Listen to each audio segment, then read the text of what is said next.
మా కన్న తండ్రి, మీ పరిశుద్ధ ఘనమైన నామానికి స్తుతులు స్తోత్రం తెలియజేసిన తండ్రి, మా బ్రతుకుల్లో తండ్రి మరొక తరుణాన్ని అవకాశాన్ని మాకు అనుగ్రహించి తండ్రి, ఆయా ప్రాంతాల్లో ఉన్న మా అందరినీ తండ్రి సకాలంలో క్షేమంగా మీ సన్నిధికి తీసుకొని వచ్చావు తండ్రి. మా బ్రతుకులను వెలిగించే లోతైన మాటల చేత మమ్మల్ని ఆదరించవలసిందిగా ప్రాధేయపడుతూ,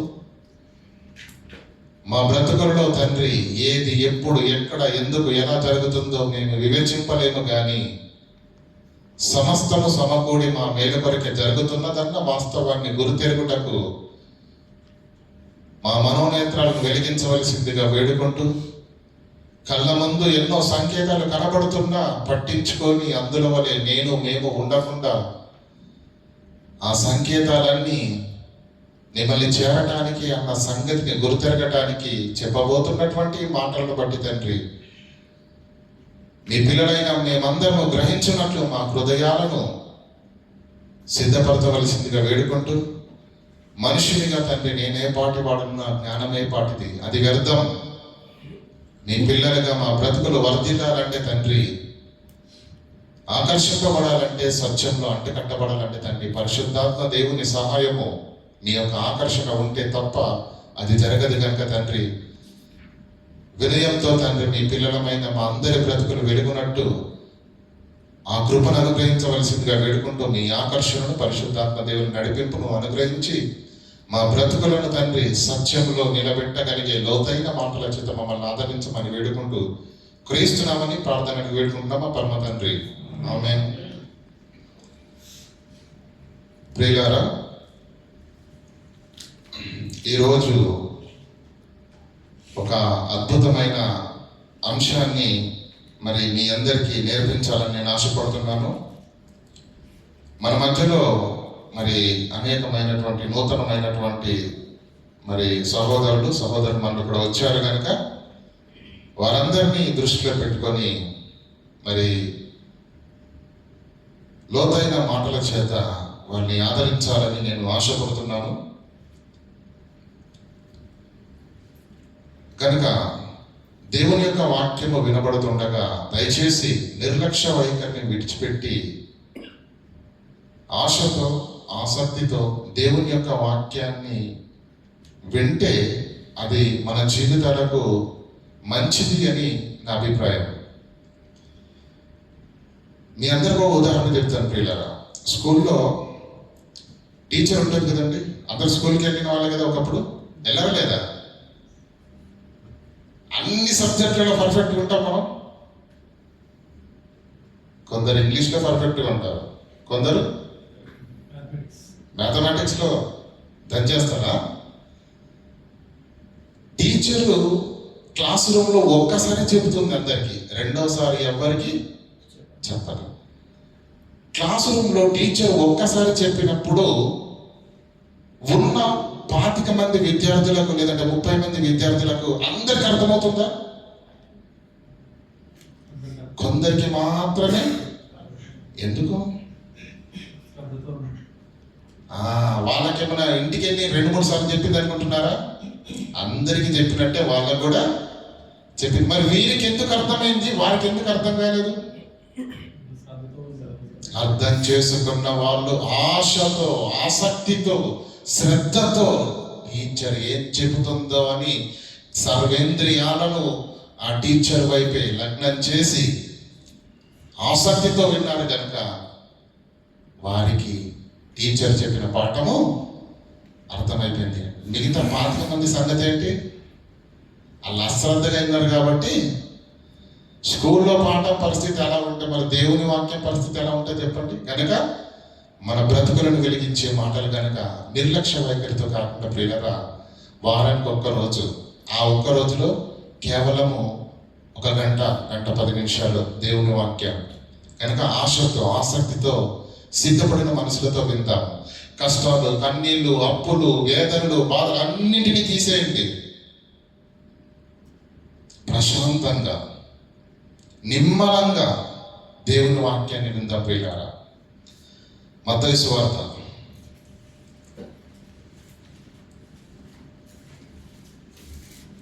24వ అధ్యాయము 37వ వచనాన్ని మనం చదివినట్లయితే ప్రియులారా,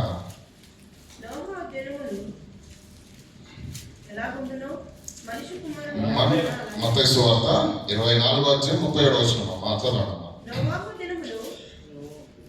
నోవాహు దినములలో ఎలాగుండెనో మనుష్య కుమారుడి రాక కూడా. గ్రంథకర్త మత్తయి గారు ఒక విశేషమైనటువంటి విషయాన్ని జ్ఞాపకం చేస్తున్నాడు. అదేంటంటే, జరిగిపోయినటువంటి తరములో జరిగిన సందర్భాన్ని రాబోయి ఉన్నటువంటి జరగనైనటువంటి భవిష్యత్తులో జరగబోయే దాన్ని సరిపోల్చుతూ చెప్తున్నాడు. ఇక్కడ ఏమంటున్నాడు? నోవాహు దినములు ఎలాగుండెనో మనుష్య కుమారుడి రాకడ. క్రైస్తవులం కనుక మనకు అర్థమైపోద్ది మనుష్య కుమారుడి రాక అంటే ఏంటండి? క్రీస్తు రెండవసారి భూమి మీదకి వస్తాడని కదా. ఆ రెండవ రాకడ క్రీస్తు భూమి మీదకి వచ్చే ఆ రోజులు ఎలా ఉంటాయి అంటే, ఎలా ఉంటాయని అంటుండు? నోవాహు దినములలో ఎలాగుండెనో మనుష్య కుమారుడి దినములలో కూడా, మనుష్య కుమారుడు రాకడలో కూడా అలాగే ఉంటుందా? కొంచెం అర్థం కానట్టుంది కదా. కిందికి వెళ్దాం. జల ప్రళయములకు ముందటి దినములలో అంటే జల ప్రళయం జరగకంటే ముందటి దినాలలో ఓడలోకి వెళ్ళక మునుపు జనులు ఏం చేశారట? తినుచు త్రాగుచు పెళ్లి చేసుకొనుచు పెళ్లికిచ్చుచు ఉండిరి. జలప్రలయము వచ్చి అందరినీ కొట్టుకొని పోవు వరకు ఎరుగకపోయిరి. ఆ పదాన్ని అండర్లైన్ చేయండి. మనుష్య కుమారుడి దినములలో ఎలా ఉంటాయని అంటున్నాడు? నోవాహు దినములు ఎలా ఉండెనో మనుష్య కుమారుడు రాకడలో జనులు, ప్రపంచము, ప్రజలు అలాగే ఉంటారన్నాడు. ఇంతకీ నోవాహు దినములలో ఉన్న ప్రజలు ఎలా ఉన్నారో తెలియదు కదా మనకు.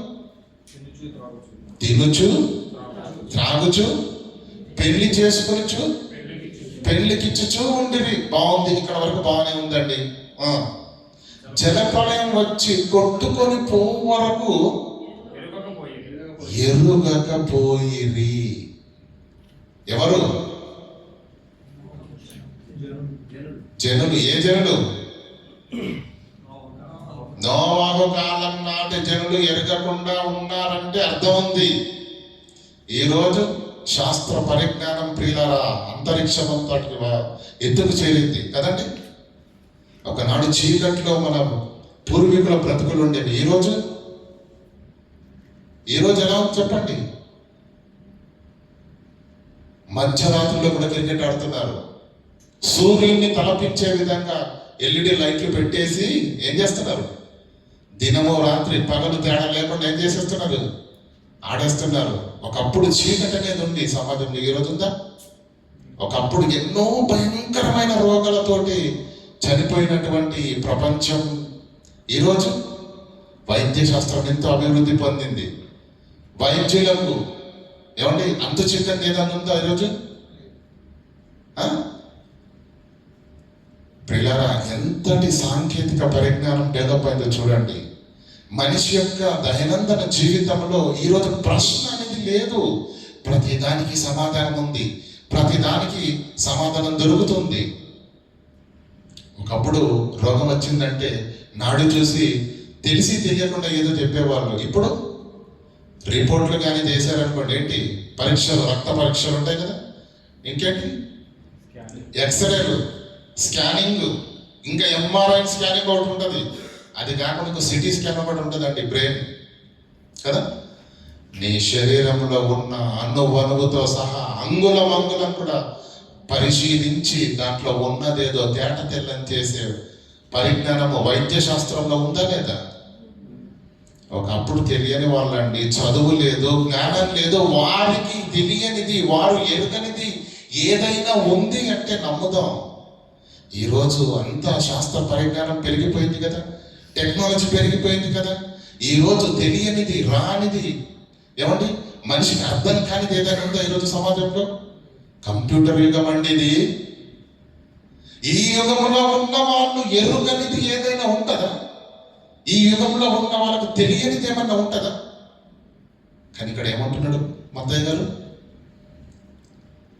నోవాహు దినములు, ఏమండి, నోవాహు దినములు ఎలాగుండేనో మనుష్య కుమారుడి రాకడలో ఉండే జనులు కూడా అలాగే ఉంటారు. వాళ్ళు ఎలాగున్నారు? ఎరుగక ఉండిరి. జల ప్రళయం వచ్చి వారందరినీ కొట్టుకొని పోవు వరకు ఎరుగక ఉండిరి. ఏ సంగతిని ఎరుగక ఉన్నారు? ఏ సంగతి తెలియకుండా ఉన్నారు వాళ్ళు? ఓకే, వాళ్ళు తెలియక ఎరుగక ఉన్నారంటే అర్థం ఉంది, ఈనాడున్న కంప్యూటర్ యుగంలో ఉన్న వాళ్ళకు కూడా తెలియని సంగతి ఉందా? ఎరుగని సంగతి ఉందా? ఆలోచించండి. ఉంది అంటుంది బైబిల్. ఒకసారి మనం ఆలోచిద్దామండి. ఈరోజు మనిషికి అర్థం కాని ప్రశ్న ఏదైనా ఉందా? సమాధానం ఏమండి? సమాజంలో ప్రతి దానికి సమాధానం ఉంది కదా. ఎరుగరు అంటున్నాడు. ఏమంటాడు? నోవాహు జనములు ఎలా ఉండేనో జనులు మనుష్య కుమారుడి రాకలో ఉండే జనులు కూడా ఎరుగక ఉంటారు. ఏ సంగతిని, దేని గురించి ఎరగరు వాళ్ళు? అర్థమవుతుందండి? దేని గురించి ఎరగరు. విద్యలో కానీ, వైద్యంలో కానీ, ఏమండి, మనిషి యొక్క జీవిత లైఫ్ స్టైల్ విషయంలో కానీ అన్ని విషయాల్లో డెవలప్ అయ్యారు కదండి. ఒకప్పుడు మట్టి కొండల్లో వండుకునే వాళ్ళు అండి, ఇప్పుడు అలా ఉందా? ఒక ప్రాంతం నుంచి మరొక ప్రాంతానికి, ఒక సమాచారం వెళ్ళాలంటే మనిషే తీసుకొని వెళ్ళాలి. ఇప్పుడు అలా ఉందా?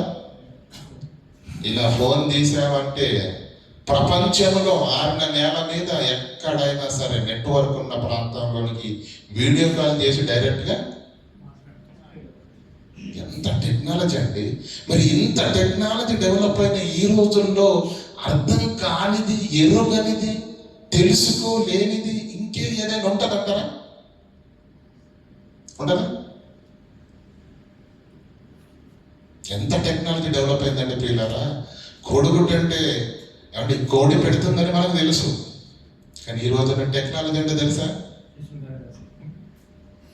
కోడి గుడ్డును కోడి లేకుండా మిషన్ తయారు చేస్తుందండి.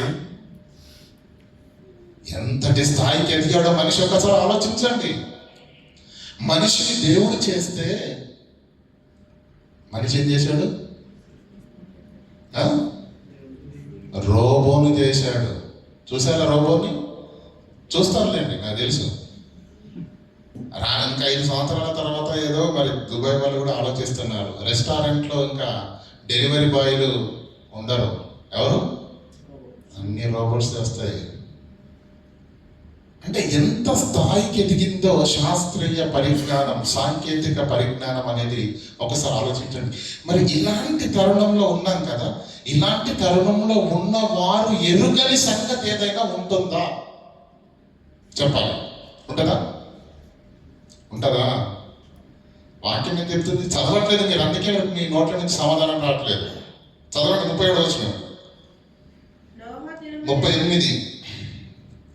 జల ప్రళయమునకు ముందటి దినములలో నోవాహు ఓడలోనికి వెళ్ళిన దినము వరకు వారు తినుచు త్రాగుచు, అది అవసరం లేని మ్యాటర్, ఏం తిన్నారు ఏం తాగారు అది అవసరం లేదు, కానీ ఒక విషయాన్ని మాత్రం వారు ఎరగలేదట. తినుచు త్రాగుచు, పెళ్లి చేసుకోవచ్చు, పెళ్లికిచ్చు, జల ప్రళయం వచ్చి వారందరిని కొట్టుకొని పోవు వరకు ఒక సంగతిని ఎరుగకుండా ఉన్నారు, ఒక సంగతిని ఆలోచించకుండా ఉన్నారు, ఒక సంగతి విషయంలో వారు సిద్ధపడకుండా ఉన్నారు. కనుకనే కొట్టుకొని పోయారు. క్రీస్తు 2వ రాకడలో ఉండే ఆధునిక సాంకేతిక పరిజ్ఞానము అభివృద్ధి పొందిన తరములో ఉన్న మన గురించి కూడా వాక్యం ఏమంటుంది? వారు కూడా అందరినీ కొట్టుకొని పోయే వరకు ఎరుగకుండా ఉంటారు అని వాక్యం చెప్తుంది, నేను చెప్పట్లేదు. ఉందంటారు అలాంటి ప్రశ్న ఉందా సమాజంలో? అలాంటి ప్రశ్న ఉందా చెప్పండి. ఉంది అని వాక్యం చెప్పింది అంటే ప్రియులారా మనం ఖచ్చితంగా ఆలోచించాలి ప్రియులారా. ఉందంటారా? కాసేపు మాట్లాడుకుందాం. నేను ప్రసంగం చేస్తున్నానన్న మాట మీరు పక్కన పెట్టి పరిశీలన చేద్దాం. ఆ ఆలోచన ఏంటి, ఆ విషయం ఏంటి? ఈ రోజు కూడా మనిషి పట్టించుకొని ఎరుగని విషయం ఏదైనా ఉందా? ఉందంటారండి? ఏమండి, అందరం దాదాపుగా మధ్యతరగతి కుటుంబాలే, అంతేనే కదా? మీసేలు మెరగడానికి ఎవరికి లేదు. అది ఉంటే ఇక్కడికి ఎందుకు వస్తానులేండి కదా, ఒప్పుకోవాలి. మన జాగ్రత్త ఎలా ఉంటుందో తెలుసా అండి? చిన్న చిన్న వాటికి చాలా జాగ్రత్త పెడతాం, చాలా జాగ్రత్త పడుతూ ఉంటాం. ఉల్లిపాయలు ₹1 పెరుగుతున్నాయి అనుకోండి, న్యూస్ వచ్చింది అనుకోండి, ఏం చేస్తాం? అది ₹1 పెరుగుతుందంటేనే ఎందుకైనా మంచి 10 కేజీలు వేసి ఎట్లా అంటాం, అంతేనా? ₹1 పెట్రోల్ ధర పెరుగుతుందంటే ఇక్కడ కాదండి, ఇంటి దగ్గర మనం అర్థం కాదని చెప్తున్నాను. ఎక్కడి నుంచి వచ్చాం కదా, సంవత్సరానికి ఎలా వచ్చారా? ₹1 పెట్రోల్ ధర పెరుగుతుందంటే ఏం చేస్తాం? బంక్ దగ్గర కిలోమీటర్ల లైన్లో నిలబడి ఫుల్ ట్యాంక్ చేయించుకుంటాం. చూసారా? జీవితంలో మన కుటుంబాలలో చిన్న చిన్న విషయాలకు ఇంకా మన పెద్దలు ఉంటారు, వాళ్ళు నడుచుకుంటూ వెళ్ళేటప్పుడు ఒక చిన్న తాడు కనిపించింది అనుకోండి, దాన్ని కూడా తీసి ఏం చేస్తారు వాళ్ళు? ఎప్పుడో ఒక రోజు దీంతో పని పడతాయి. మన జీవితంలో చిన్న చిన్న విషయాల్లో ఎంత జాగ్రత్త తీసుకుంటున్న మనము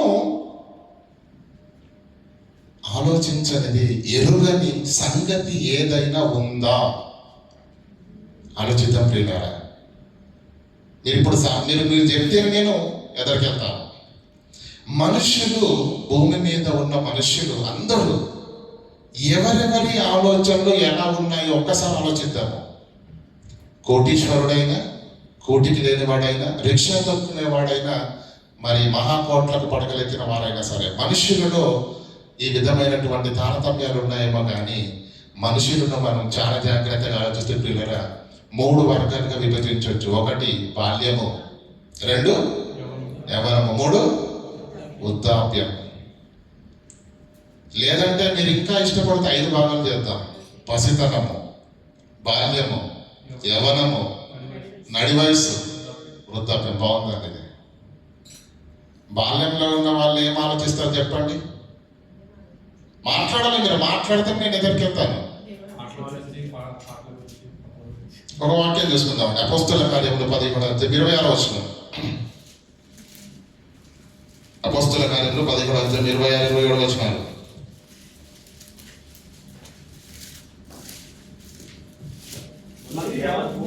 మరియు యావత్తు భూమి మీద కాపురముండుటకు ఆయన ఒకని నుండి ప్రతి జాతి మనుషులను సృష్టించాడు. ప్రతి జాతి మనుషుని సృష్టించిన దేవుడు ఒక మాట చెబుతున్నాడు. మీరు చాలా జాగ్రత్తగా ఆలోచించాలి. ఆ మాటను ఏమంటుండు? వారు భూమి మీద ఒకరి నుండి వచ్చిన మానవులంతా ఒకవేళ తడువులాడి కనుగొందురేమో అని. ఏంటండి ఆ మాట? ఒకవేళ. అప్పుడప్పుడు అంటాం, పీసినారుడు ఉన్నాడు అనుకోండి, వాడు ఎప్పుడైనా టీ తాగిస్తాడా? చెప్పండి, లేదు. అప్పుడు అతని గురించి మనం ఏమంటాం? వాడు అస్సలు తాగించాడు టీ. ఒకవేళ తాగించాడంటే అక్కడ ఏదో ఒకవేళ అనే పదం ఎప్పుడు వాడుతుంది చెప్పండి? అసాధ్యం.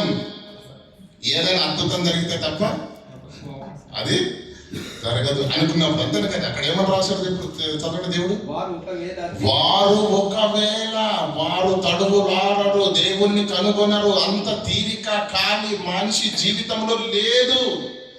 ఒకవేళ పౌలు లాంటి మహానుభావులు, పేతురు, యాకోబు లాంటి మహానుభావులు ఎవరైనా ఉంటారేమో అని ఒకవేళ తడువులాడు కనుగొందురేమో అని వారు వెతికి నిమిత్తము నిర్ణయ కాలమును నివాస స్థలముల యొక్క పొలిమేరలను అంటే ఒకవేళ తడువులాడి కనుగొందురేమో అన్న దేవుని ఆవేదనలో ఉన్న ఆ మాటను మీరు అర్థం చేసుకోగలిగితే మనిషి జీవితంలో అన్నింటికీ సమయం ఉంది, కానీ దేవుణ్ణి వెతికే విషయంలో మనిషి దగ్గర షెడ్యూల్లో టైము లేదు. ఇది మీరు మనసులో పెట్టుకొని ఇప్పుడు రండి, పసిపిల్లల దగ్గరకు వద్దాం. వారి ఆలోచన ఎలా ఉంది చెప్పండి.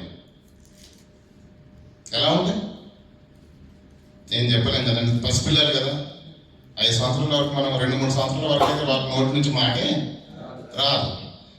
పసిపిల్లలు కాకుండా బాల్యంలోనికి వచ్చిన వాళ్ళ గురించి ఆలోచిద్దాం. బాల్యంలో ఉన్నప్పుడు వారి ఆలోచనలు ఎలా ఉంటాయి? ఏమండి? ఆడుకోవాలని మాట్లాడండి. మీరు బాల్యంలో మీ జీవితంలో బాల్యం దాటకదేంటి? అమ్మమ్మ ఊరికి వెళ్ళాలి, తాతయ్య దగ్గరికి వెళ్ళాలి, ఆడుకోవాలి. ఏమండి? ఆటలు ఆడుకోవాలని ఉంటుంది రండి. ఇంకో మాట అని చెప్పామంటారా? పొద్దున్నే లేవగానే పిల్లలు దేవునికి దండ పెట్టుకుంటున్నారు. ఏమండి? ఎందుకు? ఈరోజు స్కూలు బంద్ ఉండాలి, ఉండకూడదని. వాళ్ళ బాధ వాళ్ళది. ఆ చిన్ని మెదడులో ఒక ఆలోచన రన్ అవుతుంది. ఏమని? ఈరోజు దేవా స్కూలు మూసేయాలి. ఇంకా పిడుగు లాంటి పిల్లలు ఉన్నారనుకోండి, స్కూల్లో టీచర్ పోనీ అని కూడా మొక్కినా ఆశ్చర్యం లేదు. ఎందుకు? ఎటు తిరిగి వాడికి సెలవు కావాలి కదా. చిన్నపిల్ల ఆలోచనలు ఎలా ఉంటాయండి? స్కూల్కి వెళితే టీచర్ కొడుతుందేమో అని ఆలోచిస్తున్నాడు, స్కూల్ బంద్ ఉంటే బాగుండని ఆలోచిస్తున్నాడు. ఇక నడి వయసుకు రాగానే ఎలా ఉంటుందండి? చదువులోనికి వచ్చారనుకోండి, చదువుకున్న 10th వరకు వచ్చింది, అప్పుడు ఈ విద్య అయిపోయింది కాబట్టి ఉన్నత విద్య, ఏ విద్య చదవాలి, ఏ కోర్సు తీసుకోవాలి, ఏ మార్గంలో ప్రయాణించాలి, ఇంజనీరింగ్ వేలో వెళ్ళాలా, మెడికల్ ఫీల్డ్లో వెళ్ళాలా కదా, ఉంటుంది ఐటీ రంగంలోకి వెళ్ళాలా, ఏది తీసుకుంటే ఏ జాబ్ చేస్తాను, ఏ జాబ్ చేస్తే ఎంత సంపాదిస్తాను, ఇదే కదండి ఉండేది ఆలోచన. ఉంటుందా ఉండదా? ఇది యవ్వన కాలంలో ఉన్న వారికి. పెళ్లికి వచ్చారనుకోండి, పెళ్లి వయసుకు వస్తే అదో ఘోర. పెళ్ళి అయిపోయింది అనుకోండి, సెట్ అయిపోతారా? ఇంకోటి స్టార్ట్ అవుతుంది కదా. పెళ్ళి అయిందంటే నెక్స్ట్ ఏంటి? పిల్లలు కావాలి. ఇరుగు పొరుగు వాళ్ళతో అదే పోటు, వచ్చిపోయే వాళ్ళతో అదే పోటు, ఎక్కడికి వెళ్ళినా కూడా అదే. పిల్లలు అయ్యారనుకోండి సంతోషం. తర్వాత ఏముంటుందండి? ఒక మనిషి జీవితంలో మనిషి పుట్టిన నుంచి చచ్చేంత వరకు దేని గురించి ఆలోచిస్తున్నాడని నేను మాట్లాడుతున్నాను. బాల్యం అయిపోయింది కదా, యవ్వన కాలం అయిపోయింది, ఇంకా పెళ్ళి అయిపోయింది, పిల్లలు వచ్చేసారు కదా. పిల్లలు అయిపోగానే ఏమైనా సైలెంట్గా ఉంటాడా? మళ్ళీ ఏంటి?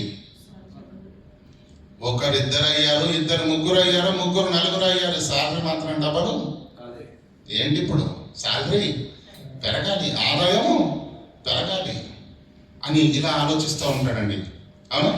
ఇంకా నడి వయసులో నుంచి నడి వయసుకి వెళ్ళాడు అనుకోండి, అప్పుడు కుటుంబ భారము, పిల్లల బాధ్యత, ఏమండి మరి వారిని పెంచాలి, పోషించాలి, వారికి ఆస్తులు కూడా పెట్టాలని, ఇలా ఎన్నో ఆలోచనలతోటి సతమతం అవుతూ నడి వయసును కూడా అతడు దాటేస్తాడు. వృద్ధాప్యంలోకి వెళ్ళాడు అనుకోండి, వృద్ధాప్యంలో ఏముంటుందండి? 90 ఏళ్ళ బామ్మ దగ్గరికి వెళ్ళి మైకి పెట్టి అడగండి, ఏమంటో తెలుసా? అమ్మా అన్ని కోరికలు తీరిపోయాయంటే ఇప్పుడు ఏమంటో తెలుసా అండి? మనమడి పెళ్లి చూడాలంటది అంటదంట. పోనీ మనమడి పెళ్ళి అయిపోయింది అనుకోండి, అప్పుడు మనవరాలు అంటది. వాళ్ళిద్దరు పెళ్ళి అయిపోయింది అనుకోండి, పెళ్ళి అయితే చూశాను కానీ వాళ్ళ పిల్ల పాపలతో బాగుంటే చూద్దామని ఆశ ఉందంటారు. చచ్చేంత వరకు మనిషికి ఇలా భూమి మీద బ్రతుకుతున్న ప్రతి మనిషి ఏం ఆలోచిస్తాడో ఒక్కసారి ఆలోచించండి. బాల్యంలో ఉన్నప్పుడు బడి గురించి భయం, ఏమంటే చదువుల గురించి ఆవేదన, పెళ్లి గురించి ఆవేదన, భార్య గురించి ఆవేదన, కుటుంబం గురించి ఆవేదన, పిల్లల కొరకు ఆవేదన, వారికి సంపాదించడానికి కొరకు ఆవేదన. ఇలా మనిషి పుట్టిన నాటి నుంచి చచ్చేంత వరకు అతడు చేస్తున్న ఆలోచనలో లేనిది చచ్చేంత వరకు కూడా పట్టించుకోనిది శాస్త్రీయ పరిజ్ఞానము అధికంగా డెవలప్ అయినటువంటి ఈ యుగంలో కూడా మనిషి ఎరుగకుండా ఉన్న ఒక విషయం ఉందండి. అది భూమి మీద పుట్టిన ప్రతి మనిషి చనిపోక ముందు తెలుసుకోవాలి. కానీ ఎవ్వరు కూడా ఆ విషయాన్ని మాత్రం టచ్ ఏంటది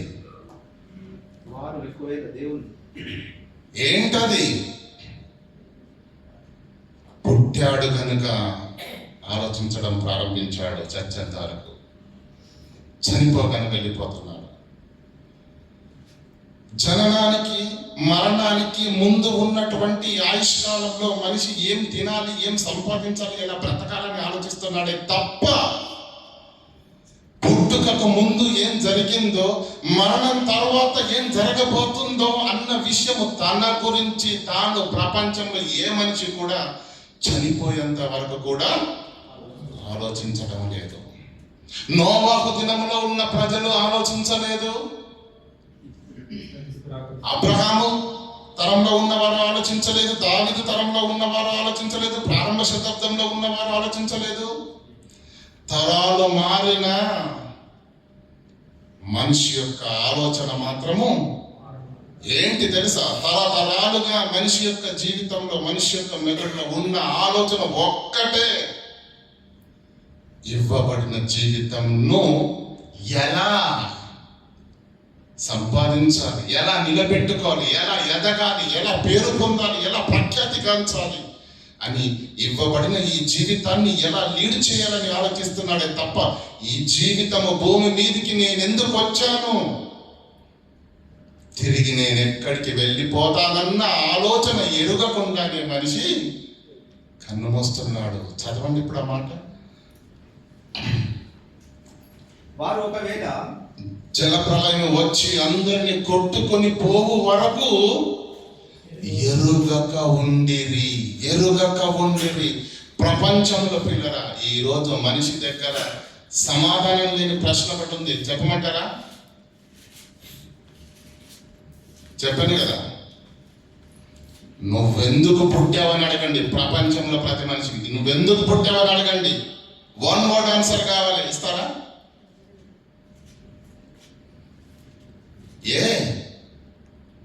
ఎందుకు ఇవ్వలేకపోతున్నాడు? ఎందుకు ఆ సమాధానం లేదు? దాని గురించిన ఆలోచనే లేదు.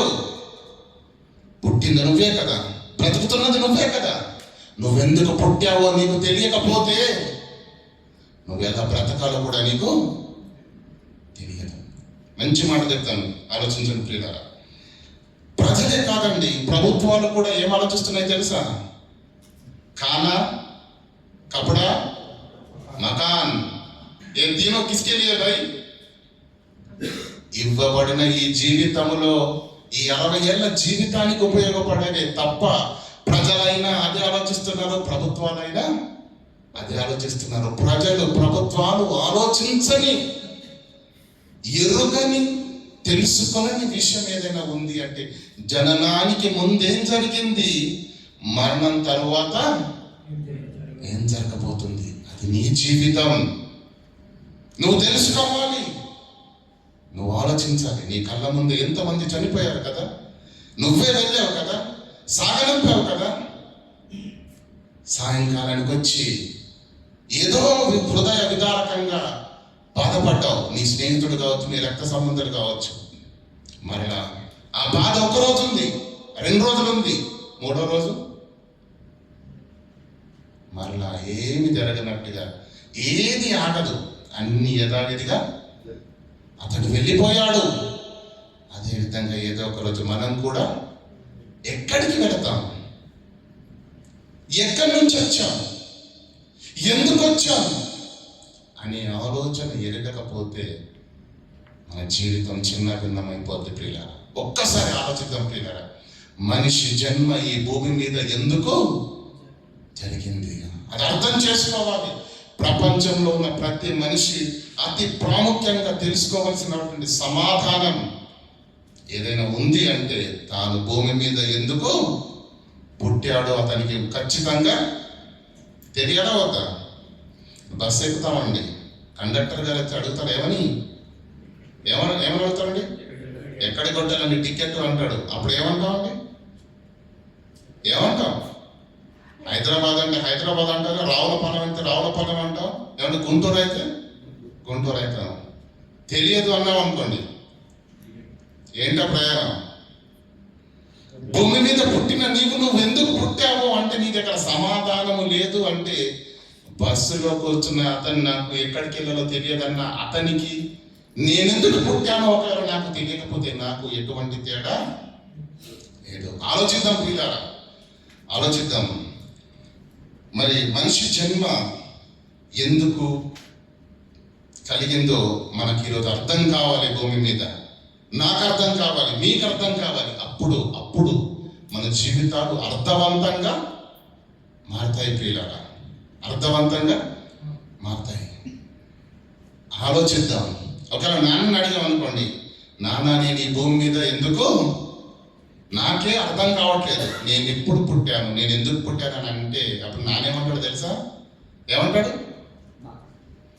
నాకేం తెలుసురా నాయన, నేను పొలం పనికి వెళ్ళి వచ్చిన తర్వాత మీ అమ్మ మీకు సంతోషకరమైన కబురు చెప్తానని అని చెప్పి మీరు తండ్రి కాబోతున్నారని మీ అమ్మ చెప్తే తప్ప నాకు తెలియదు. బాగుంది అమ్మా, నేను ఎందుకు పుట్టాను?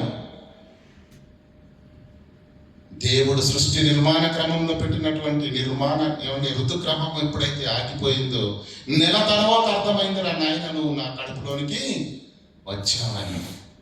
అంతేనా? నెల తర్వాత అర్థమవుతుంది తల్లికి. నాకు తెలియదు అన్నది అనుకోండి, డాక్టర్ గారిని అడిగితే చెప్తాడా? చెప్పండి.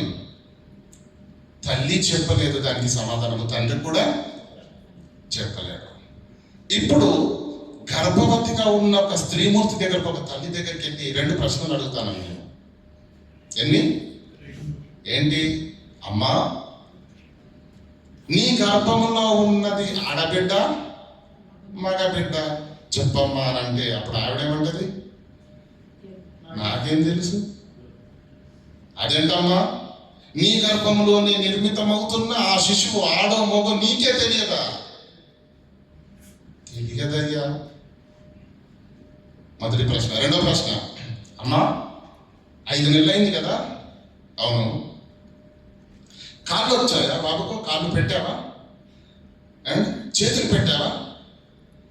ముక్కు కాస్త పొడుగుగా చేయమ్మా, మరే నద్దు ముక్కు అయితే అందరూ వెక్కిరిస్తారు అని తల్లికి చెబితే, నేనేం చేసేదయ్యా అంటారు తల్లి. చేస్తారా? అంటే తల్లి గర్భములో నిర్మితం అవుతున్న తల్లికే తెలియదా? తల్లి ప్రమేయం ఏమి లేదా? ప్రమేయము లేకుండా ఆ తల్లి గర్భములో ఆ ఆకారము అంత అద్భుతంగా ఎలా నిర్మించబడుతుంది? ఎలా నిర్మించబడుతుందండి? ప్రసంగి గ్రంథం 12వ అధ్యాయం 5వ వచనం. మనిషి జన్మ ఎంత గొప్పదో ఒకసారి అర్థం చేసుకోవాలి ప్రియులారా. ఈరోజు మనం ప్రసంగి గ్రంథం 12వ అధ్యాయం 11:5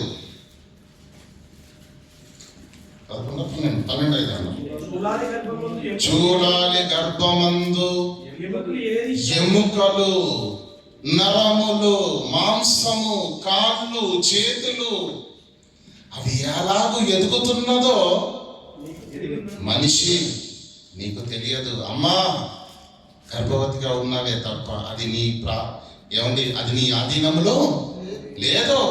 చూలాలి గర్భమందు ఎముకలు ఏ రీతిగా ఎదుగున్నది ఈ శాస్త్ర ప్రపంచానికి కూడా తెలియదు. అంత గొప్పగా నిర్మింపబడుతుంది నీ ఆకారం. ఎవరు నిర్మిస్తున్నారు?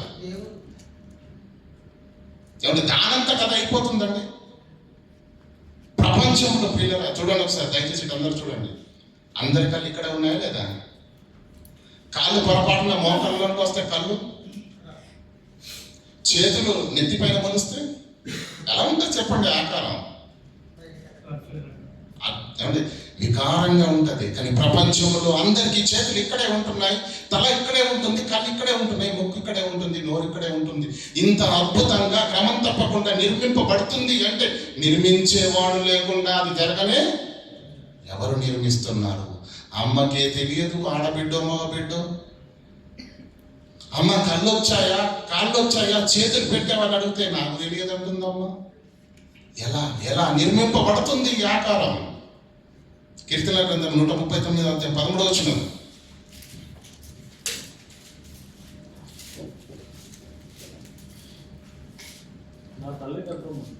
నా తల్లి గర్భమందు నన్ను నిర్మించిన వాడవు నీవే. నీవే 13.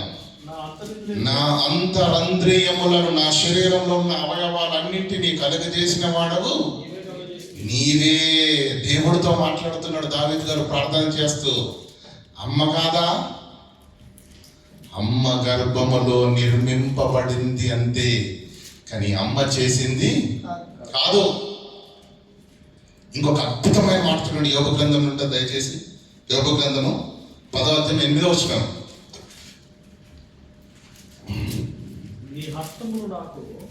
మనిషి, నువ్వు ఈ భూమి మీద ఎందుకు పుట్టావో ఈ రోజు నీకు అర్థం కావాలి. దానికి సమాధానంగానే మనం చేస్తున్న ఈ పరిశీలన. ఏమంటున్నాడు చూడండి, యోగ గ్రంథము 10వ అధ్యాయం 8వ వచనం. నీ హస్తములు దేవా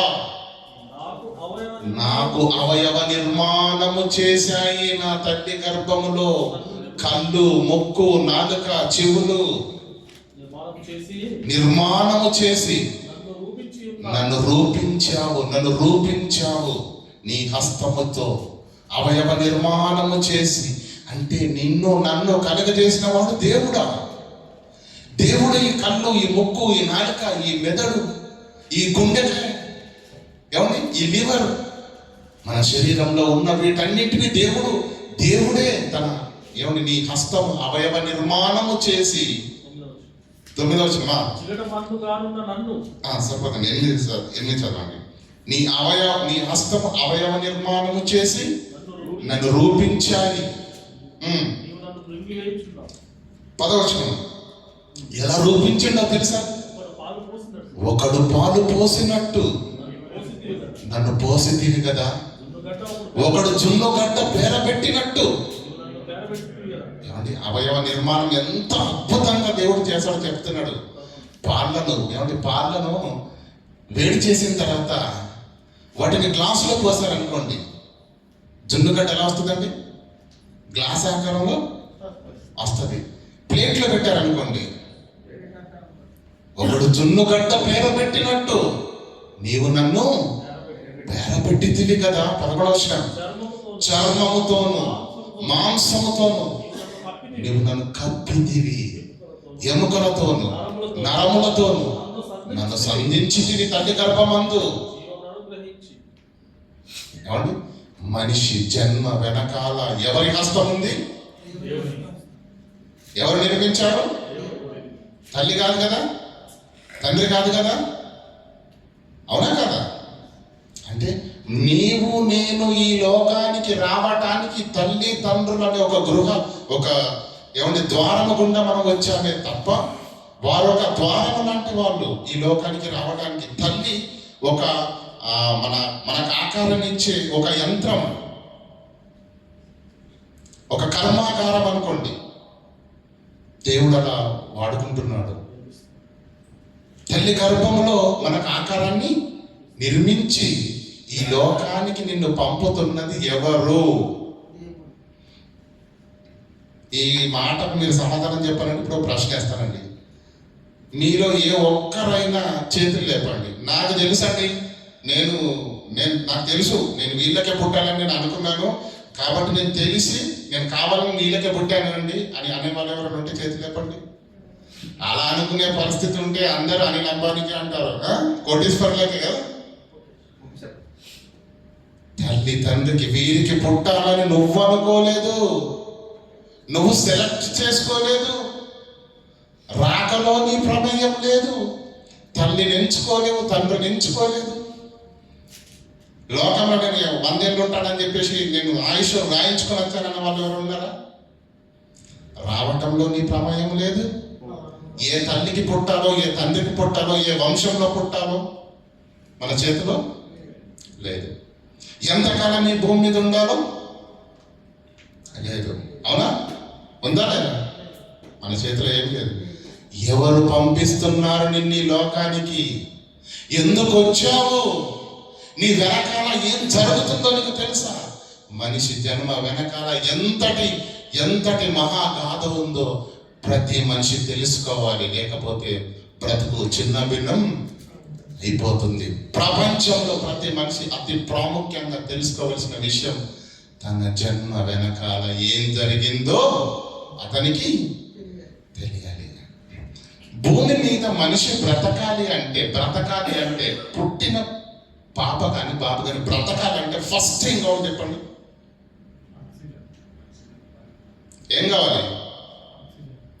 ఆక్సిజన్. అవునా? అవునా కదమ్మా? ఆక్సిజన్ కావాలి అంటే నువ్వు పుట్టగానే అమ్మగారు ఏమైనా తీసుకొచ్చి పెట్టారా సిలిండర్ని, ఆక్సిజన్ సిలిండర్ని? లేదు. నువ్వు పుట్టగానే గాలిలో ఆక్సిజన్ ఎక్కడి నుంచి వచ్చింది? ఎవరు చేశారు? ఎవరు చేశారండి? ఎందుకు? పోనీ ప్రకృతిలో గాలి ఉంది, ముక్కు లేదనుకోండి, బ్రతుకుతాడా? ముక్కుంది, గాలిని పీల్చడానికి లోపల ఏమంటారండి వాటిని? ఊపిరితిత్తులు లేవనుకోండి, బ్రతుకుతాడా? ఊపిరితిత్తులు కూడా ఉన్నాయి. శ్వాస వ్యవస్థ అనేది ఒకటి ఉంటుంది. నువ్వు తీసుకున్నటువంటి గాలిని లోపలికి సంగ్రహించి నీలో ఉన్నటువంటి చెడును గాలిని బయటికి విడుదల చేసే ఒక ఫిల్టరింగ్ సిస్టమ్, శ్వాస వ్యవస్థ అంటుందండి. అది లోపల లేదనుకోండి, బ్రతుకుతాడా? అంటే నువ్వు బ్రతకాలి అంటే నీకు ముక్కు ఉండాలి, ఊపిరితిత్తులు ఉండాలి, శ్వాస వ్యవస్థ ఉండాలి, రక్తం ఉండాలి, అంటే ప్రకృతి ఉండాలి. ప్రకృతి ఉండాలి. ప్రకృతిలో నీకు కావలసినవన్నీ కూడా ఉండాలా వద్దా? వింటున్నారా లేదా? మనకు శరీరం ఉండాలి, నెంబర్ 1. అనుభవించడానికి ఆయుష్యం ఉండాలి, నెంబర్ 2. ఈ శరీరముతో ఆయుష్తో నువ్వు ఆరాధించడానికి ప్రకృతిలో ప్రతిదీ కూడా నీకు అందుబాటులో ఉండాలి. ఆకారం ఎవరిచ్చారు? ఆయుష్ ఎవరిచ్చారు? ప్రకృతి ఎవరిచ్చారు? ఎందుకు ఇచ్చారు? శుభ్రంగా చెప్పేస్తున్నారు సమాధానం. ఇప్పుడు చెప్తారు, నేను మీరే సమాధానం చెప్తారు. ఎంతమంది వచ్చారంటే నూతనంగా దుబాయ్ చేతులు ఇవ్వటండి. పాత వాళ్ళు మరి ఇక్కడ దుబాయ్ వాళ్ళకి అయిపోయారు కాబట్టి వాళ్ళని అడగట్లేదు. నూతనంగా వచ్చిన వాళ్ళు ఎవరెవరు చేతులు ఇవ్వటం దయచేసి. నూతనంగా వచ్చారమ్మా? ఎయిర్పోర్ట్లో దిగినప్పటి నుండే వారు మనకు చుట్టాలు కాదు, బంధువులు కాదు, రక్త సంబంధులు కాదు. వచ్చి రాగానే మనల్ని రిసీవ్ చేసుకున్నారా లేదా? ఎవరండి? చిన్నాన్న, మామయ్య గారా? ఎవరు? ఏ చుట్టరికం లేదే, ఏ బంధుత్వం లేదే. ఎయిర్పోర్ట్లో దిగగానే పేరుతో సహా పిలుస్తూ, పలానా ఏమండి సుబ్బారావు గారు ఎక్కడున్నారండి? మరి వెతికి మరి తీసుకొని వచ్చి గాడిలో కూర్చోబెట్టారు కదా. కూర్చోబెట్టారా లేదా? వెళ్ళగానే ఏం చేశారు? మంచి రూమ్ ఇచ్చారు, ఏసీ ఇచ్చారు లేదా? పడుకోవడానికి బెడ్, కప్పుకోవడానికి బ్లాంకెట్, అందరితో సరిపెట్టిందా? లంచ్ టైం అవుతుంది, గమ్మున వచ్చేయండి మీరు అని చెప్పించి భోజనం కూడా పెట్టింది లేదా? ఉదయాన్నే మీరు ఏమన్నా ఇంకా ఏమిచ్చింది? డ్రెస్సులు కూడా ఇస్తుంది, అవునా? వేసుకోవడానికి షూ కూడా ఇచ్చిందా లేదా? ఇప్పుడు మిమ్మల్ని అడుగుతున్న ప్రశ్న, మీరెవరో తెలియకపోయినా మిమ్మల్ని ఎయిర్పోర్ట్లో నుంచి రిసీవ్ చేసుకొని మీకు కారుని సిద్ధం చేసి, రూమ్ని సిద్ధం చేసి, ఈ సకల సదుపాయాలన్నింటినీ కంపెనీ నీకెందుకు కల్పించిందో తెలుసా? ఎందుకు గెలిపించింది? పని చేయాలి. చెప్పాలి ఇప్పుడు మీరు సమాధానం, నూతనంగా వచ్చిన వాళ్ళు. ఏ పని? కంపెనీ పని చేయడానికి నీకు అన్ని సౌకర్యాలు కనిపిస్తున్నదన్న సంగతి నీకు అర్థమైనప్పుడు దేవుడు నీకు ఆకారాన్ని, ఆయుష్ను ఈ ప్రకృతిలో నువ్వు అనుభవించడానికి ప్రతి ఫలాన్ని, ప్రతి చెట్టును, ప్రతి జంతువును నీ కొరకే చేశాడు అంటే దేవుడు నీ కొరకు వీటన్నింటినీ ఎందుకు చేశాడు? ఎవరి పని చేయడానికి? ఎవరి పని చేస్తున్నావు? పుట్టిన దగ్గర నుంచి చచ్చేంత వరకు ఈ 60 సంవత్సరాల జీవితంలో ఈ బ్రతుకును ఎలా బ్రతికించుకోవాలి, ఎలా నడిపించుకోవాలి, ఎలా సంపాదించాలి, ఎలా కూడబెట్టాలి, ఈ ఆలోచనతోనే బ్రతుకుతున్నాడే తప్ప మనిషి బ్రతుకునిచ్చిన ఈ దేవుడు ఈ బ్రతుకును ఎందుకు ఇచ్చాడో, ఏం కోరుకుంటున్నాడో, ఎలా బ్రతకమని ఆశపడుతున్నాడో అన్న కన్న తండ్రి యొక్క ఆలోచనను ఎరగకుండా చచ్చేంత వరకు కూడా ఈ 60 సంవత్సరాల జీవితంలో ఆశల కొరకు, అవసరాల కొరకు, సదుపాయాల కొరకు కొట్టుమిట్టాడుతూ చేస్తున్నాడే తప్ప మనిషి అసలు ఈ బ్రతుకును దేవుడు ఎందుకు ఇచ్చాడన్న ప్రారంభపు ప్రశ్న జీవితంలో మొదలైతే ప్రియులారా జీవితం అద్భుతంగా ఉంటుంది. చచ్చేంత వరకు కూడా మనిషి ఏది ఆలోచిస్తున్నాడు? తానెందుకు పుట్టాడో, జన్మ పరమార్థాన్ని గురించి ఆలోచించకుండా బ్రతుకుతున్నాడు. కనుకనే ఏమన్నా పుట్టాడు కనుక బ్రతుకుతున్నాడు. ఉదయం అవుతుంది, సాయంత్రము అవుతుంది. ఉదయం లేవగానే ఏమవుతుందంటే ఆకలి అవుతుంది, వేస్తామేమో. మధ్యాహ్నం కాగానే మళ్ళీ అలారం వేసేయాలి, తప్పదు. సాయంత్రం కాగానే మళ్ళీ వేసేస్తాం. చీకటి పడగానే ఏమొస్తుంది? ఆవలింతలు వస్తాయి, నిద్ర వస్తుంది, పడుకుంటాం. క్యాలెండర్లో డేటు మారిపోతా ఉంది, నెలలు మారుతా ఉన్నాయి, సంవత్సరాలు మారుతా ఉన్నాయి. బాల్యం నుంచి ప్రియుల యవ్వనం నుంచి నడువయసు నుంచి వృద్ధాప్యం నుంచి ఈ లోకాన్ని విడిచి వెళ్ళిపోతున్నాడు మనిషి. చచ్చేంత వరకు కూడా మనిషి తానెందుకు పుట్టాడో ఆలోచించకుండా, తెలుసుకొనకుండా బ్రతుకుతున్నప్పుడు ఎందుకు పుట్టాడో తెలియకపోతే ఎలా బ్రతకాలో కూడా అతనికి ఖచ్చితంగా తెలియదు. అలా తెలియనప్పుడు ఏం గొప్పగా బ్రతుకుతాడు చెప్పండి? ఇప్పుడు మీకు అర్థమైపోయింది. చాలా జాగ్రత్తగా వినండి. ఇద్దరు స్నేహితులు దుబాయ్కి వచ్చారు. ఎందుకంటే ఇక్కడ ఉండదు కదా, దుబాయ్కి వచ్చారు.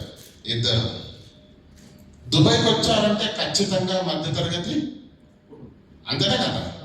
డబ్బులు ఇంటికాడ కోట్లలో రూపాయలు పెట్టుకుని వస్తాడు ఇక్కడికి పనిచేయడానికి. ఇద్దరు వచ్చారు, చాలా జాగ్రత్తగా వినండి. ఇద్దరు వచ్చారు. మొదటి వాడు వచ్చాడు, కష్టపడుతున్నాడు, సంపాదిస్తున్నాడు. ఆ వచ్చిన డబ్బుతో విలాసవంతమైన జీవితాన్ని జీవించడానికి ఇష్టపడుతున్నాడు. బ్రాండెడ్ బట్టలు లేనిది అతనికి మనసులో ఉండదు. మంచి షూలు ఉండాలి, మంచి బట్టలు ఉండాలి, మంచి సెంట్లు, మంచి తిండి. ఇలా చేసిన దానంతటిని తన కొరకు ఖర్చులకి వాడేస్తున్నాడు. రూపాయి కూడా దాచుకోవట్లేదు. మొదటి వాడు. రెండవ వాడు ఉన్నాడు, వచ్చి కష్టపడుతున్నాడు, సంపాదిస్తున్నాడు. కానీ ఏ రూపాయి ఖర్చు పెట్టాలన్నా ఒకటి ఆలోచిస్తున్నాడు. నేనింతటి పేదవన్న నాకు బాగా, నా కుటుంబం పరిస్థితి ఏంటో నాకు బాగా తెలుసు. ఆరోగ్యం సరిగ్గా లేని తల్లిదండ్రులు ఉన్నారు, నాకు పెళ్లి కాని చెల్లెం ఉంది, ఆస్తి లేదు, అద్దె ఇంట్లో నేను ఉంటున్నాను. నా ఈ కష్టాలన్నీ తీరిపోవాలి అంటే నేను ఎలా బ్రతకాలి ఇక్కడ అన్నది ఇక్కడ మధ్యలో పెట్టుకొని రూపాయి కూడా ఖర్చు చేయకుండా, విలాసవంతమైన జీవితాన్ని జీవించకుండా ప్రతి రూపాయిని గుప్పిట్లో దాచిపెట్టుకొని దాచి డబ్బులు పంపుతున్నాడు. ఈ ఇద్దరి జీవితాలు ఎందుకు వ్యత్యాసంగా ఉన్నాయి మీరు చెప్పాలి. ఇప్పుడు ఇద్దరి జీవితాలు ఎందుకు వ్యత్యాసంగా ఉన్నాయి, ఎందుకు తేడాగా ఉన్నాయి? మొదటి వాడు ఎందుకు ఆలోచించకుండా ఖర్చు పెడుతున్నాడు? మొదటి వాడు ఖర్చు పెట్టే సమయానికి వచ్చేసరికి ఎందుకు ఆగిపోతున్నాడు? ఏదో జ్ఞాపకం ఉంది కదా ఇక్కడ. తానెందుకు దుబాయ్కి వచ్చాడో ఆ విషయం జ్ఞాపకం ఉంది కాబట్టి ఆ విషయమే అతని జీవిత విధానాన్ని దుబాయ్లో నువ్వు దాచుకోవాలి, నువ్వు ఖర్చు చేయకూడదు, నీ లైఫ్ ఇలా ఉండకూడదు అని ప్రతి క్షణము తనని ఏం చేస్తుంది? గైడ్ చేస్తుంది. అది జ్ఞాపకంలో లేని వీడి బ్రతుకు ఎలా ఉంది? విలాసవంతంగా ఉంది. ఇంటికి వెళ్ళిన తర్వాత మంచినీళ్ళు కూడా ఎవరు ఇతనికి ఎవరు? అర్థం చేసుకోండి పిల్లరా. దుబాయ్కి వచ్చినటువంటి వారే తన కుటుంబ పరిస్థితిని జ్ఞాపకం పెట్టుకుంటే తన లైఫ్ స్టైల్ ఇక్కడ వేరుగా ఉంటుంది కదా. మరి మరో లోకంలో నుంచి నువ్వు వచ్చావు కదా అక్కడికి.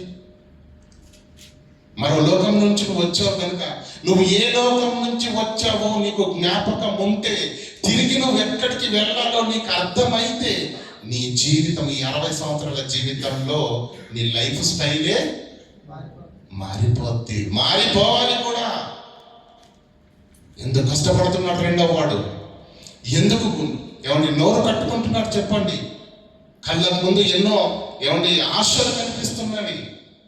మంచి మంచి బట్టలు, మంచి మంచి ఏమండి దుస్తులు ధరించాలన్న ఆశ కలుగుతుంది. కానీ అమ్మో 100 దరమ్సే వద్దు. ఆశలను చంపుకుంటున్నాడు, ఆలోచనలు చంపుకుంటున్నాడు, ఇష్టాలను చంపుకుంటున్నాడు.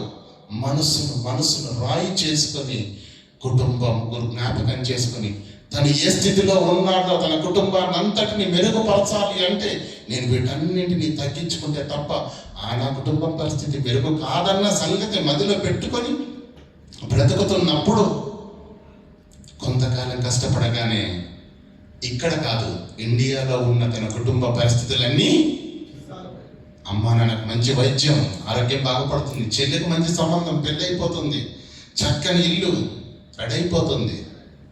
వీడు ఇక్కడ బ్రతికినంత కాలం మాత్రమే సంతోషంగా తింటాడు, కడుపారా తింటాడు, హ్యాపీగా ఉంటాడు. ఇంటికి వెళ్ళిన తర్వాత ఎలా ఉంటుంది?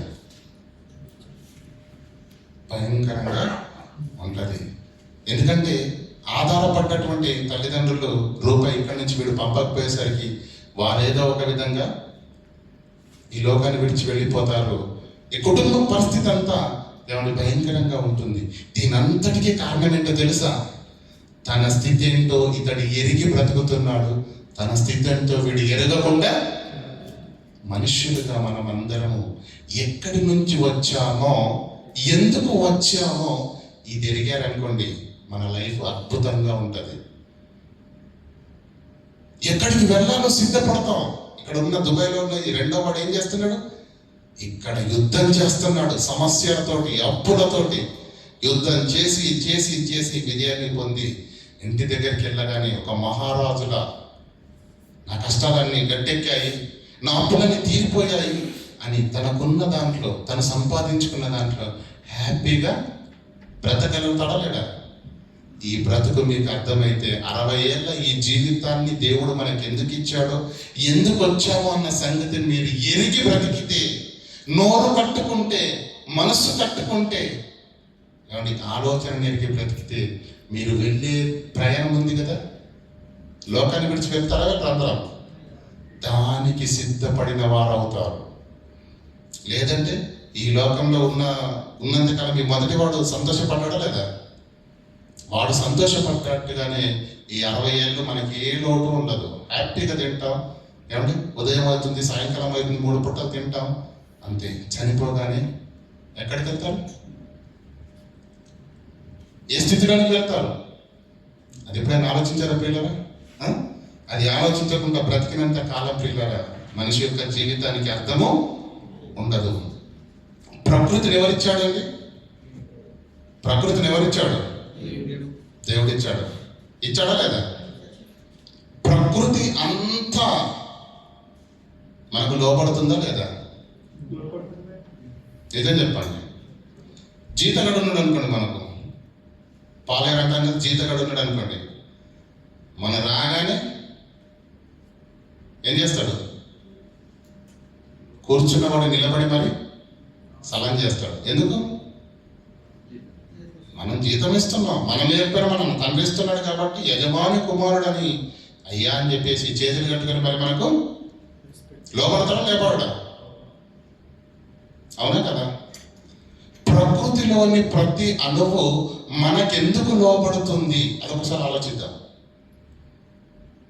కోడి మనందరికీ తెలుసు కదండి.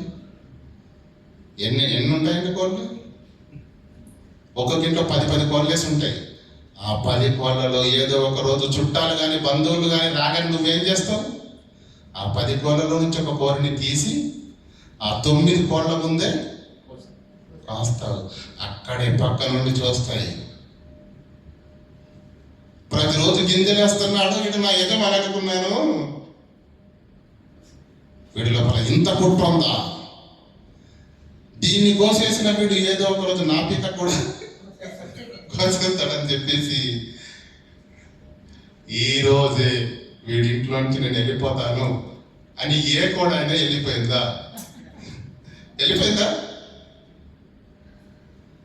9, 8, 7, 5, 6, 3, 2, 1 దాకా అయినా కూడా అది నిన్ను విడిచిపెట్టి ఎందుకు లోపడుతుంది? ఎవరు చెప్పారు దానికి లోపడమని? ఏమండి, గేదె ఉంది కదండి, ఆవు పాలిస్తుందా? ఎన్ని లీటర్స్ చెప్పండి? 4-5 లీటర్లు 2 లీటర్లు ఏదో ఇస్తుంది అండి. మనం ఏం చేస్తాం చెప్పండి? పాలు మనం తీసుకుంటాం. మనం దానికి ఏం వేస్తామండి? బిర్యానీ అనుకున్నాం అనుకోండి, వేస్తావా? గడ్డి ఎందుకు వేస్తామో చెప్పమంటారా? ఆ గడ్డి నువ్వు తినవు కనుక, అది నీకు పనికి రాదు కనుక, నీకు పనికి రానిది దానికి వేసిన దానికి చెత్తగా నువ్వు వేస్తే ఏమిస్తుంది? నీకు పనికొచ్చే, నీకు ఆరోగ్యాన్ని ఇచ్చే అద్భుతమైనటువంటి శ్రేష్టమైన పాలన నీకు ఇస్తుంది. గొడవ పెట్టుకుందా? రే 4 లీటర్లు వెతుకుతున్నావు రోజు, 1 లీటర్ అక్కడ పక్కన అందా? చెట్టు మామిడి పళ్ళు ఏమంటే కాయగానే ఏం చేస్తాం? 100 పళ్ళు కాస్తే 100 పళ్ళు ఏమంటే పచ్చళ్ళు పెట్టుకునే వాళ్ళు పచ్చళ్ళు పెట్టుకుంటారు, తినేవాళ్ళు తింటారు. అప్పుడు చెట్టు ఏమన్నా గొడవ పెట్టుకుందండి మనతోటి? రే 100 కాయలు కాస్తే 100 కాయలు నువ్వే తింటావా? కనీసం 10 కాయలు పక్కన ఏంటో ఉందా? ప్రకృతి లోబడుతుంది. ఎంతగా లోబడుతుందో తెలుసా? చచ్చేంత వరకు, పుట్టిన దగ్గర నుంచి చచ్చేంత వరకు మనకు సేవ చేస్తుంది. ఎదురు మాట్లాడట్లేదు, ప్రశ్నించడము లేదు. ప్రియులారా, ఎందుకు ఈ ప్రకృతి మనకు సేవ చేస్తుంది? ఎందుకు ఈ ప్రకృతి మనకు లోబడుతుంది? ఒకసారి చూడండి, కీర్తన గ్రంథము 8:3. కీర్తన గ్రంథం 8:3.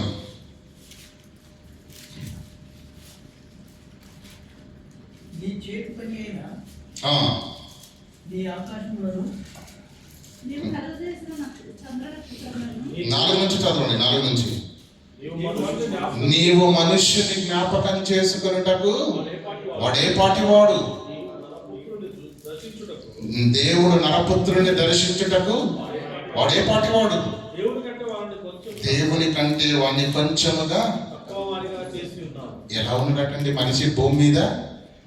దేవుని కంటే కొంచెము తక్కువ వాణిగా చేసి ఉన్నాడు. నిజమా అన్నమాట? నిజమా కదా? ప్రకృతిలో నువ్వు ఏ జంతువును చూసినా దానికి చచ్చేంత వరకు ఒకటే డైలాగ్, అవునా కదా? కుక్క ఏం మాట్లాడుతుంది చెప్పండి? కుక్క మాట్లాడుతుందా? చెప్పండి, కుక్క డైలాగ్ ఏంటి? ఒక్కటే డైలాగ్, చచ్చేంత వరకు. గేదెకు ఆకలైనా అదే, నొప్పి వచ్చినా అదే, ఈ సంతోషం వచ్చినా అదే, దుఃఖం వచ్చినా అదే. గేదెకు ఒకటే డైలాగు, చీమకొకటే, దోమకొకటే. నీకు ఎన్ని మాటలండి! ఎంత గొప్ప ఆధిక్యతను దేవుడిచ్చాడు తెలుసా? దేవుని కంటే నిన్ను కొంచెం తక్కువనిగా 84 లక్షల జీవరాశులలో దేనికి లేని ఆధిక్యత దేవుడు ఎవరికి ఇచ్చాడు తెలుసా? నీకే ఇచ్చాడు. నిన్ను ఒక యువరాజుగా ఈ ప్రకృతిలో నిలబెట్టాడు. ప్రతిదీ నీకు లోబడాలి, ప్రతిదీ నీకు సేవ చేయాలి, ప్రతిదీ నీ కాళ్ళ కింద ఉండాలి అనుకున్నాడే తప్ప ఎందుకు ఇంతటి ఆధిక్యతను దేవునికి ఇచ్చాడు? కిందికి చదవండి. మహిమా ప్రభావములతో వానికి కిరీటాన్ని ఇచ్చావు. మన దగ్గర ఏం కిరీటాలు కనిపిస్తలేవు కదండి. కంటికి కనిపించని కిరీటం అది. ఏంటో తెలుసా? ప్రకృతి అంతా నీకు పాదాల కింద సేవ చేస్తుంది. నీ చేతి పనులన్నింటి మీద అధికారం ఇచ్చి ఉన్నావు. గొర్రెలన్నింటినీ, ఎట్లన్నింటినీ, అడవి మృగములను, ఆకాశ పక్షులను, సముద్రములో మత్స్యములను, సముద్ర మార్గంలో సంచరించే వాటన్నింటినీ మనిషి పాదాల క్రింద నీవు ఉంచి ఉన్నావు. మనిషి పాదాల కింద నీవు ఉంచి ఉన్నావు. కొత్తగా పెళ్ళైంది అనుకోండి, అత్తారింటి వారు ఎలా మర్యాద చేస్తారండి? ఎలా చేస్తారు చెప్పండి? చేస్తారు లేదా? ఎంత ప్రేమ, ఎంత వినయము. ప్రకృతి అంతా మనకి ఎందుకు లోపడుతుందండి? ప్రకృతి అంతా మనకి ఎందుకు సేవ చేస్తుంది? ప్రకృతి అంతా మనకి ఎందుకు సేవ చేస్తుంది చెప్పండి? ఒక గేదె, ఒక కోడి, ఒక ఆవు, ఒక మేక చచ్చేంత వరకు అవి మన ఇంటి దగ్గర ఉన్నా కూడా ప్రియులారా, చచ్చేంత వరకు కూడా అవి మనకే సేవ చేస్తున్నాయి. గుడ్డు పెడితే గుడ్డు మింగేస్తాం, పిల్లల్ని పెడితే పిల్లల్ని చంపేస్తాం, చికెన్ ఫ్రైలు చేస్తాం, అవునా కదా? కానీ ఏనాడు కూడా నీ ఇంటి నుంచి పారిపోవాలన్న ఆలోచన దానికి ఏమండి? గేదె నుంచి పాలు పెతుక్కుంటాం ఏమండి? కొన్ని సందర్భాల్లో ఇష్టం వచ్చినట్టు కొడతామా కొట్టమా? ఈడిన్ని ఏమి నా పాలంతా పెతుక్కొని నన్ను ఇన్ని దెబ్బలు కొడతాడా? రేపు మందలోనికి పంపిస్తాడు కదా, వాడింటికి వెళ్ళను నేనని చెప్పేసి అడవిలోకి వెళ్ళిపోద్దండి. ఎందుకు వస్తుంది తిరిగి? నువ్వెన్ని దెబ్బలైనా కొట్టు, యజమానిగా సాయంకాలం అయ్యేసరికి ఖచ్చితంగా నీ వాకిట్లోకి వచ్చి మెడ వంచుతుందా లేదా చెప్పండి పశువు? ఎలా ఇదంతా ఎలా సాధ్యం? నీ బ్రతుకు వెనకాల ఉన్నది ఎవరో తెలుసా? దేవుడు. నీ జన్మ వెనకాల ఉన్నది ఎవరో తెలుసా? దేవుడు. దేవుడు అండి. దిక్కుమాల ఎమ్మెల్యే ఉన్నాడు అనుకోండి మన వెనకాల, మీసాలు వెలేస్తాం. ఎమ్మెల్యే సపోర్ట్ ఉంటే నువ్వు అంతా మీసాలు వెలేస్తున్నప్పుడు ముల్లోకాలను కలగజేసిన దేవుడే నీ వెనకాల ఉన్నాడు. నీ జన్మ వెనకాల ఉన్నది ఎవరు? దేవుడు. మరి అంత గొప్ప దేవుడి యొక్క హస్తము నీ జన్మ వెనకాల ఉన్నప్పుడు, నేను ఈ లోకానికి పంపినప్పుడు, నీకు ఆయుష్యం ఇచ్చినప్పుడు, నీకు ఆరోగ్యాన్ని ఇచ్చినప్పుడు, నీకు ప్రకృతిని ఇచ్చినప్పుడు, నీ ప్రకృతిలో ఉన్న వీటన్నింటి నీకు ఎందుకు సిద్ధపరచాడో తెలుసా? దేని కొరకు తెలుసా? కంపెనీ ఇవన్నీ నీకు ఎందుకు ప్రొవైడ్ చేసిందో నీకు అర్థమైపోయింది. కంపెనీ ఇచ్చింది కదండి సౌకర్యాలన్నీ. ఎందుకు ఇచ్చింది? ఏ పని? మన పని, కంపెనీ పని. కంపెనీ పని చేయాలన్న సంగతి నీకు అర్థమైనప్పుడు, దేవుడు వీటన్నింటినీ అడగక ముందే మన అన్న కొరకు ఎందుకు సిద్ధపరిచాడో మీకు అర్థమైందా? ఎందుకు సిద్ధపరిచాడు? ఆయన పని చెయ్యటానికి నిన్ను ఈ భూమి మీదకి పంపిస్తే, వచ్చిన నీవు దాన్ని ఎరుగకుండా, తెలుసుకునకుండా, పట్టించుకోకుండా, ఇది చదవాలి, ఇది సంపాదించాలి, ఈ జాబు ఏమండి, ఈ జాబ్ చేయాలి, ఇంత సంపాదించాలి, ఇలా కూడబెట్టాలని చెప్పేసి నీ ఆలోచనలతో నువ్వు బ్రతుకుతున్నావు. పుట్టుకలో నీ ఆలోచన నీ ఇష్టం ఉందా? నువ్వు అనుకొని వచ్చావా? ఏమంటే పెళ్ళికి ఇన్విటేషన్ వస్తుంది, చావుకి ఇన్విటేషన్ వస్తుందా? రాదు. పుట్టుకలో మన ప్రమేయం ఏమి లేదు, చనిపోవడంలో మన ప్రమేయం ఏమి లేదు. మన ఇష్టం ఎక్కడుంది మరి? ఈ 60 సంవత్సరాలు అంతా ఎవడు చెప్పి నేను మనం వింటావా?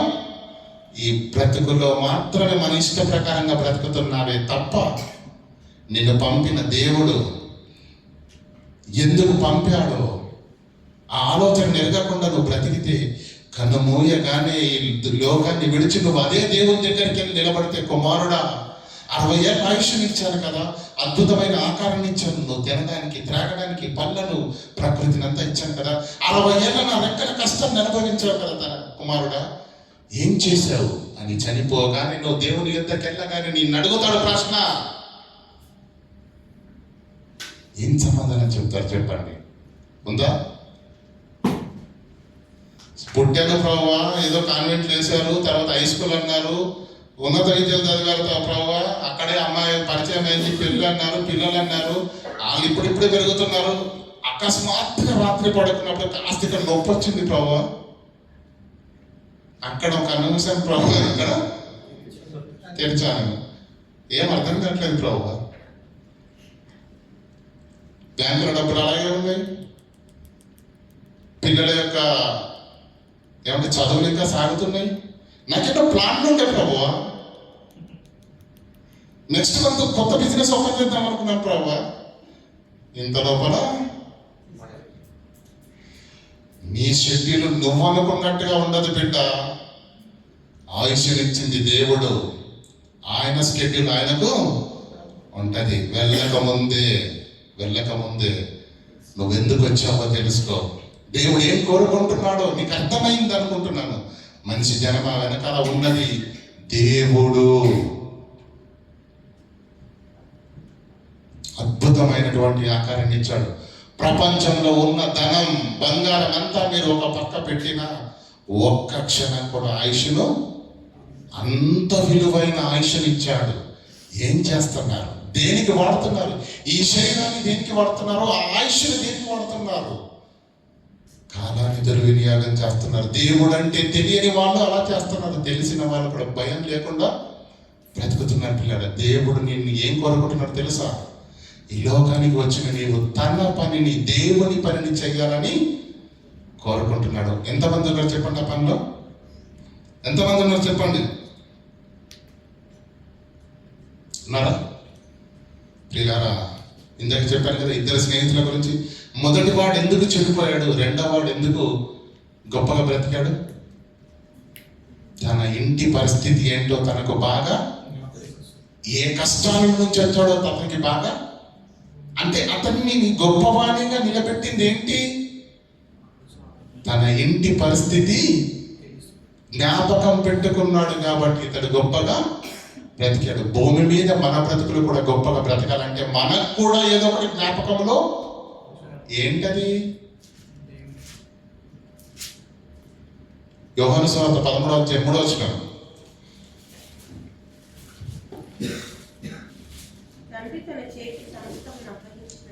తండ్రి తన చేతికి సమస్తమును అప్పగించిననియు యేసుక్రీస్తు గురించి రాయబడిన మాట ఏంటో తెలుసా? తాను దేవుని యొద్ద నుంచి బయలుదేరి వచ్చేనని. ఈ భూమి మీద బ్రతికిన తర్వాత తిరిగి దేవుని యొద్దకు వెళ్ళవలసి ఉన్నదన్న సంగతిని యేసు ఎరిగి ఈ భూమి మీద బ్రతికాడు కనుకనే యేసు జీవితం అంత గొప్పగా ఉంది. భక్తుల జీవితం అంత గొప్పగా ఉంది. హెబ్రీయులకు రాసిన పత్రిక 11:15 చూడండి దయచేసి.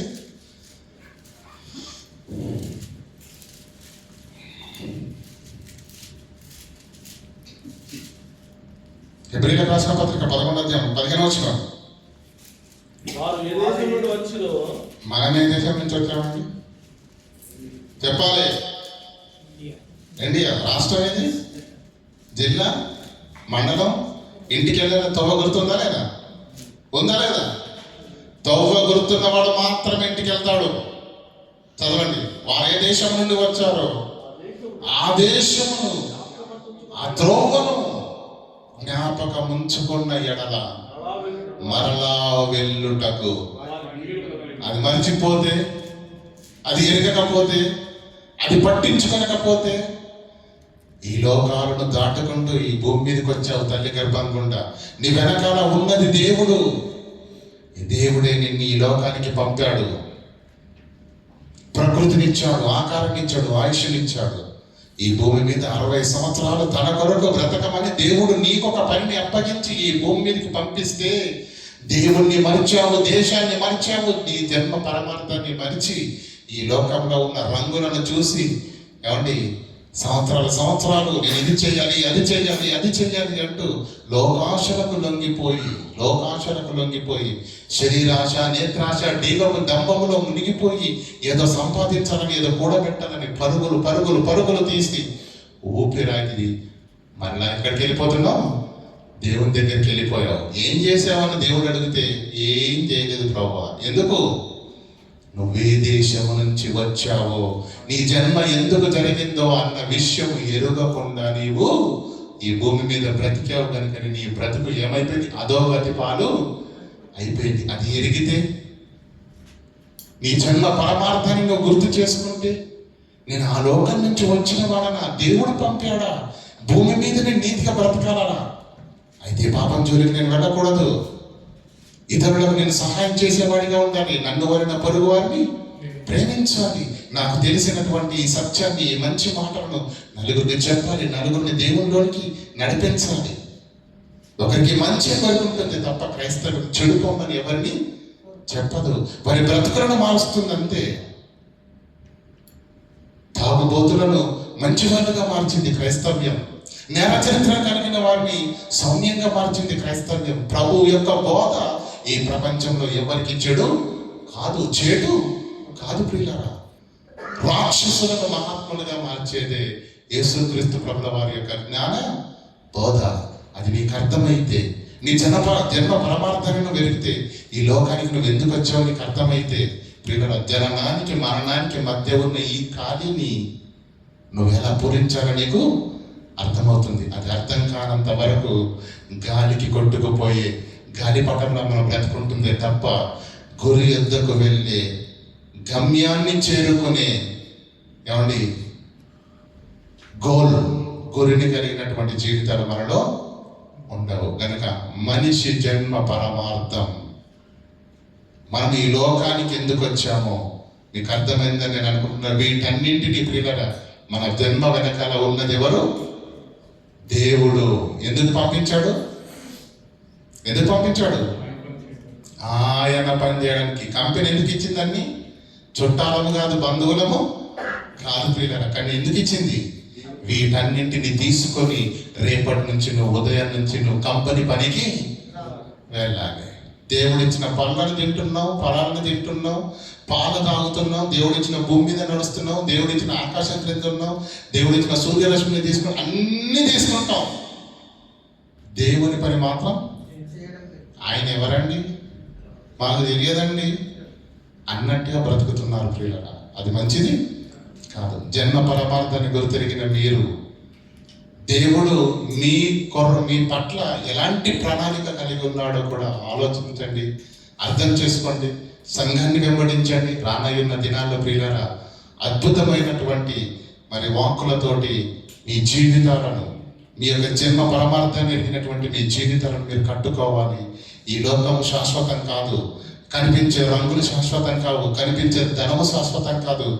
ఏదో ఒక రోజు ప్రియులరా ఈ లోకాన్ని విడిచిపెట్టి నీవు నేను వెళ్ళిపోవలసిన వారిని వెళ్ళక ముందు జన్మనిచ్చిన ఆ దేవుడు నిన్ను లెక్క అడుగుతాడు. ఆ లెక్క చెప్పాలి అంటే, ఆ తండ్రి ఎదుట నువ్వు దోషి కాకుండా ఉండాలంటే, ఆ దేవుడి ఎదుట నీకు శిక్ష పడకుండా ఉండాలి అంటే ప్రియులారా ఈ భూమి మీద దేవుడు చెప్పిన క్రమం ప్రకారంగా మనము ఈ భూమి మీద బ్రతకాలి. దేవుడు మనకు అప్పగించిన పనిని చేయాలి, ఆ పనిలో ఉండాలి. ఆ పని ఏంటో, ఆ ప్రణాళిక ఏంటో దేవుని చిత్తమైతే రాబోయే దినాల్లో నేర్చుకుందాం. ప్రార్థన చేసుకుందాం. కనికరం గల దేవ, కృపోన్నతుడైన మా కన్న తండ్రి, భూమి మీద పుట్టినటువంటి మేము మా అంతటా మేము ఈ లోకానికి రాలేదని, మా తల్లిని కానీ తండ్రిని కానీ మేము ఎన్నుకొనలేదని, మాకింత ఆయుష్ కాలం కావాలని మేము నిర్ణయించుకున్న వారం కాదని, అసలు ఈ లోకానికి రావడంలో మా పాత్ర ఏమీ లేదని, మా బ్రతుకు వెనకాల ఉన్నది మహోన్నతమైనటువంటి తండ్రి మీరని మేము